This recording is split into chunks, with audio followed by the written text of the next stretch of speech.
मंडी का राजा हरिसेन गुरु अर्जुन देव जी के दर्शनों को पहुंचा।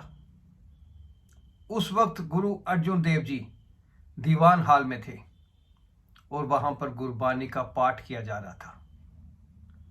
एक सिख दखनी ओंकार का पाठ कर रहा था। जब राजा ने सुना, लेख ना मिटई हे सखी जो लिखया करतार, तो राजा के मन में कुछ शंका उत्पन्न हुई। राजा सोचने लगा, जब सब कुछ करतार ने, भगवान ने सब कुछ पहले से ही लिख लिया है, तो फिर अच्छे कर्मों का क्या फायदा,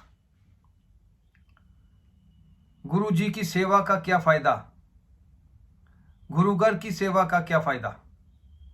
इसी शंका में वो बैठा। जब दीवान की समाप्ति हुई तो गुरु जी ने उसे अपने पास बुलाया और कहा, राजन आप शंका में क्यों हैं। तो राजा ने सारी बात बताई। लेख ना मिटई हे सखी जो लिखया करतार, अगर सब कुछ परमात्मा ने पहले से ही लिखा है तो फिर आपके दर्शनों का क्या फायदा, फिर अच्छे कर्मों का क्या फायदा। तो गुरु साहब ने उसकी शंका का निवारण करते हुए कहा, राजन आप घर जाइए, 3 दिन में आपको इसका उत्तर मिल जाएगा। राजा अपने घर वापस आ गया। जब वो रात को सोया तो उसने सपने में देखा कि वो एक चंडाल के घर में पैदा हो रहा है। वही वो आहिस्ता आहिस्ता बड़ा हुआ, फिर उसकी शादी हुई, उसके घर में बेटे बेटियां पैदा हुई, बहुत बड़ा परिवार हुआ उसका, और अंत में उसकी मृत्यु हुई। राजा दूसरे दिन जब उठा तो उस सपने के बारे में सोचकर उसे बड़ा आश्चर्य हुआ। उसके अगले दिन राजा शिकार को निकला। एक हिरन का पीछा करते करते वो काफी दूर आ गया, लेकिन हिरन एकदम से कहीं चला गया। जब राजा वापस मुड़ा तो बहुत थक चुका था। तो रास्ते में उसे एक गांव दिखाई दिया। वहां एक पेड़ दिखाई दिया और उसकी छांव में वो बैठकर आराम करने लगा, सुस्ताने लगा।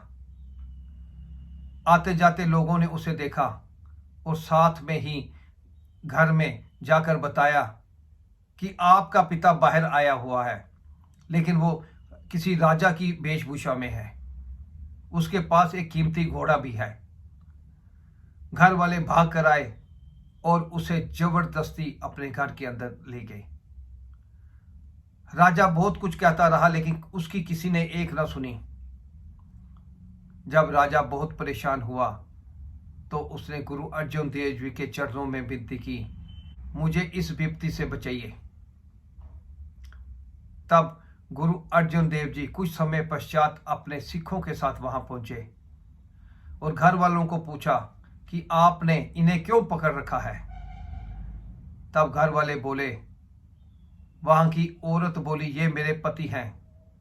बच्चे बोले, ये हमारे पिता हैं जिनकी 2 दिन पूर्व मृत्यु हो गई थी और हम उन्हें दफना आए थे, लेकिन ये आज फिर यहां पर आकर लेट गए हैं, ये हमारे पिता हैं। तब गुरु जी ने उन्हें समझाया, जिन्हें वो अपना पिता समझ रहे हैं वो आपके पिता नहीं हैं, वो मंडी के राजा हैं। आपके पिता तो वहीं कब्र में हैं। तब घर वालों ने जाकर जब कब्र खोदी तो उन्हें अपना पिता, जो राजा की हमशक्ल था, वहीं पर मिला। राजा की जान में जान आई। राजा वापस अपने घर की तरफ मुड़ा तो उसने गुरु साहब से पूछा, गुरु साहब ये सब क्या है। तो गुरु साहब ने उसे समझाया, राजन ये तुम्हारी शंका का निवारण है।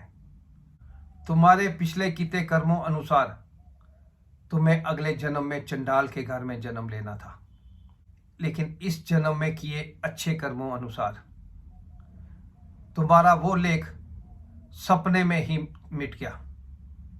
तुम सपने में ही एक चंडाल के घर में पैदा हुए, वहीं तुम्हारा परिवार हुआ और वहीं तुम्हारी मृत्यु हुई। जो लेख करतार ने लिखा था, उस प्रभु ने लिखा था, वो भी पूरा हुआ और तुम्हारा गुरु घर में आना, सत्संग करना, अच्छे कर्म करना, और वो सब तुमने सपने में ही भोग लिया। इस प्रकार दोनों बातें पूरी हुई।